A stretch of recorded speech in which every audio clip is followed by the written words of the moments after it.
This is a video. It will be addressing Mokuroku number 27.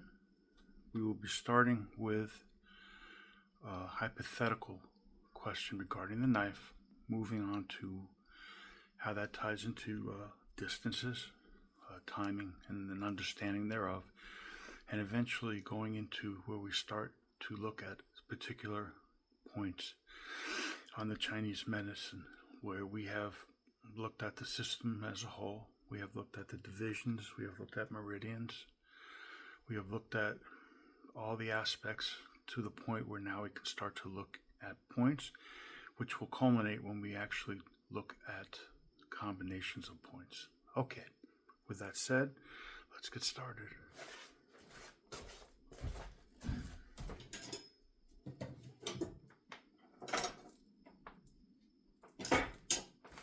Okay.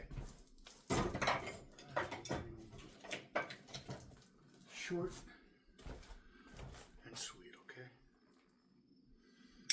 Hypothetically, who is a more dangerous opponent with a knife? Is it a fellow trained knife fighter? Or is it somebody who has no training but is incredibly willful, incredibly determined? And I don't like to use words like hopped up, drugged up. Somebody who is determined to get up close and personal, okay?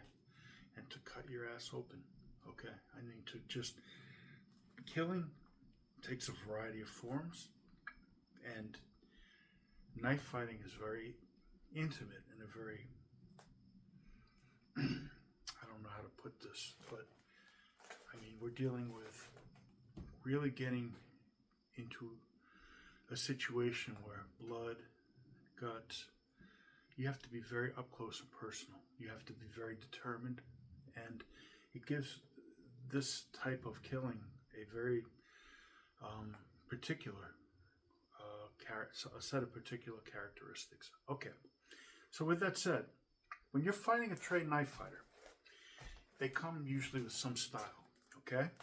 Styles can be exploited. They have weaknesses. They have predictable patterns. They have just things that one can be aware of if you have studied and understand the weapon, okay? These patterns can be exploited relatively easily. Well, I shouldn't say easily. They're not hard, they're not easy. They're things that under certain conditions can be exploited, okay? There also tends to be a precision when a knife is used by a professional. It's sort of an untold, but what we're really dealing with is this idea of using the weapon cleanly, effectively, efficiently. Okay, so these are all aspects when you're dealing with a trained knife fighter, okay? Distance is predictable, types of attacks based on how they're using the weapon, okay? Etc., etc. Now, the first thing that makes somebody, excuse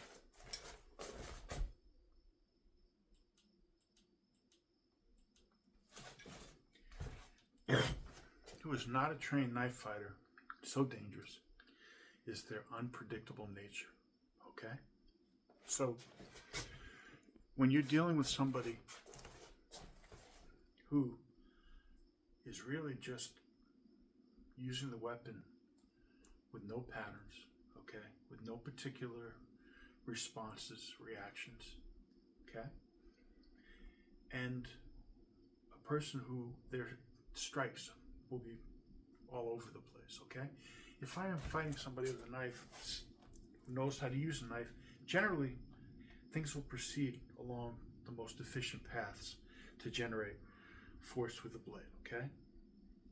If I'm stabbing, for example, I will be generally stabbing in a manner that, again, predictable, with distancing, with timing, okay?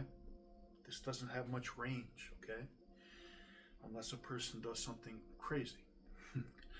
So, when you're dealing with somebody who's unpredictable, suddenly these attacks are wild, okay? And the stabs, okay? You don't really know when you create distance. They can lunge at you, okay? You don't know what angle they're going to come from, okay? So you're in a sense here, both attacks are very dangerous. They have different characteristics. And my real effort here is to really get you to appreciate that the incredibly dangerous nature of knife attacks, whether they be from a trained fighter or an untrained, and how we really deal with that, okay? So, how do we deal with that? Well, first of all, let's remember a few things. Let's look at things people do wrong. You cannot try to be defensive in nature when you're dealing with a knife. I'll say that again. You really, truly cannot be defensive in nature when you're dealing with a knife attack. Okay? The minute you become defensive in nature, you're giving the person too much opportunity, and you're giving the potential for too many things to go wrong. It's counterintuitive. However, you have got to be aggressive. Okay? You have got to establish your distance, your cadence, whatever you need to do to get to the point where you can do one of two things. And this is very important. You can either control the knife or you control the CPU. In both cases, you're controlling the person, okay? In both cases, you're attacking vital targets, okay? You're never trying to just grab the knife. You're never trying to just attack the person. However, you have two fundamental approaches to this. You can use them in combination. One approach is to ultimately try to control the weapon, okay?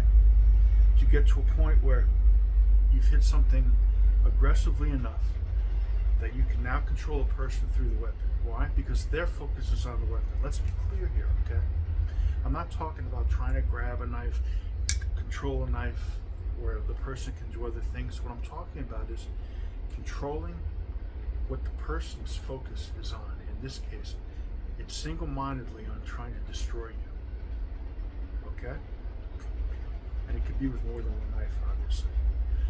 So, the other being your brain, your brainstem, whatever you want to call it, but making something happen that destroys the ability of the person to be able to use the knife, okay? To focus their energy on attacking you with a knife, okay? So those are the only two approaches that will work. What won't work is trying to defend against the knife. What won't work would be trying to attack the person, do a lot of these very stylized movements at a range where they're cutting you, okay? And when you're doing that, you're really trying to, in essence, spar with a knife, or you're trying to fight in an organized fashion against the knife in a way that incorporates defensive and offensive potential. You cannot do that, all right? So, with that being said, okay, you have to control expertly certain things. Let me see how much more time we got here. Okay, we're going to go into the next second part of this video. Hang on.